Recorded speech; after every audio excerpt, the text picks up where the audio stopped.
Good morning mga pre, good morning mga chuy. Marsh rin yung nagbabalik. So for today's video mga pre, at least umaraw na. Mga ilang days din na patuloy yung pag-ulan, no? And aside sa pag-ulan, mayroon tayong nagawa na at least merong nabago dito kahit papano. May napakinabangan na rip tab kasi yung dalawa na rip tab yan is sira na yan. So dahil nga nakabenta tayo ng mga ilan trio, nakabili tayo ng mga materials like trapal. So nakapag-decide ako na trapal na lang yung gamitin natin kaysa sa ibulit na natin again ng sealant or mga nansag or ano pang klase dyan na pandikit, no? Kasi talagang dumating na sa point na yung plastic ng rip tab is medyo, yung tawag nito yung Bisaya is nagabok. So mga pre, mga choy, nakapag-decide ako na trapal na lang. Ayan. Yan, meron akong project dyan. Tinatago ko muna. Sheesh. Yan. Then ito, mga Yamabuki. Yan. Basta ginanan ko lang trapal. Bali, bumili ako ng 3 meters, no? Sa 3 meters ko mga pre, mga choy, ang nagawa ko, ito, mayroong sobra konti na trapal. Dahil ito, talagang sira na to, wasak na to yung gitna dito nga part. Kaya kapag decide ako na trapan lang.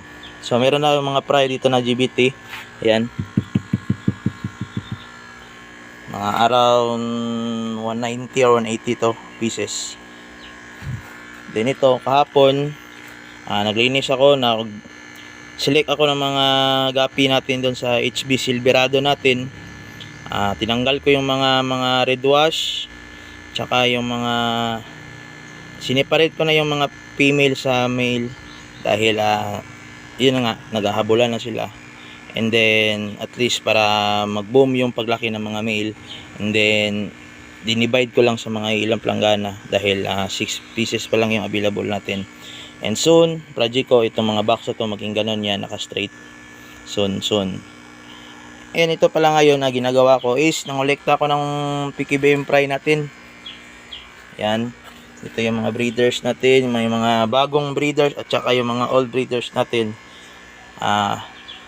Mapapadami pa tayo soon. Then dahil nga binagyo, ito.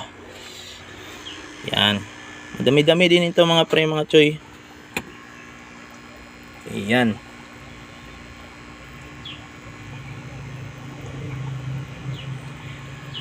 Ipagpalagay natin mga around 90. Ewan ko kung 1 drop lang ito ng isang PEM, pero sa tingin ko isang PEM lang to dahil isa lang yung PEM na medyo pumayat dito and the rest is merong laman. Ayan. Gaya sa nakikita nyo mga pre, mga choy, merong mga may itim na fry, no? So wag kayong mabahala dahil kapag time na nagmolt yung mga itim na yan, tapos na magmolt, babalik sa puti. And then kung pag hindi, yan na talaga yung number 1 na chops. Pag hindi bumalik sa color niya at saka hindi naging full mass yung pagiging ano. Meron namang ilang puti, kaso yan nga, mas madami talaga yung itim. Ganun talaga yung PKBM, no? Based sa experience ko, respect sa mga naunang breeder dyan, tsaka sa mga banggiitang breeder dyan, respect. Dahil nga sa silang mga nauna, dahil newbie rin tayo. Ayan, papakita ko ayan, may mga itim.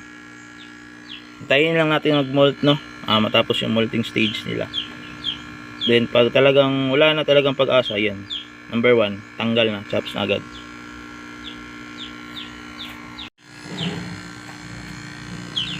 Then ito, at least naka-recover na yung mga white mosaic natin, no? Ayan. Unti-unti na sila naka-recover. Then ito, may naisalang ako na HB Silverado.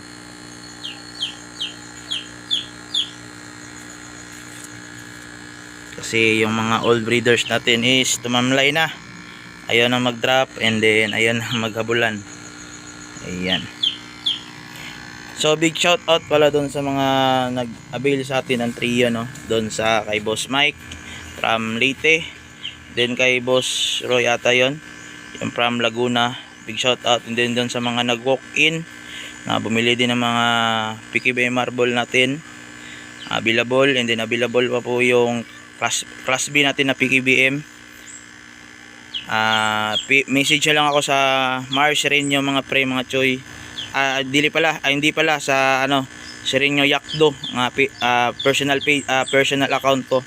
Wala na tayong page sa ngayon, hindi pa ako nakagawa ng panibago. And ewan ko at until now hindi pa naka-recover. And then message na lang doon ako sa personal account ko mga pre, mga choy. Serenyo Yakdo, ilalagay ko dito. Ayan. So mga pre, mga choy, yan, konting update lang sa backyard natin. And then salamat sa panonood. And then nagustuhan yung video na to, paki-like mga pre, mga choy. Salamat, peace. Announcement soon, magpaparapol ako, so abang-abang mga choy. Abang-abang, ha.